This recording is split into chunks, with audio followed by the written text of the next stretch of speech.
Good morning. We're going to do a cold start on our 89 Ford F350 with a Cummins in it. Hasn't been started in a good week or so. As you can see from my phone, it is 7:45 in the morning and it's 6 degrees. No grid heater has not been plugged in. So let's see how it does, shall we?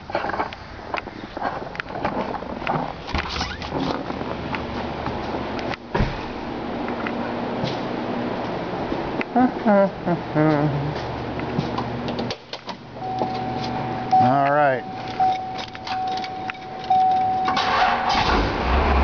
Look at that. Hardly any smoke. Already leveled out.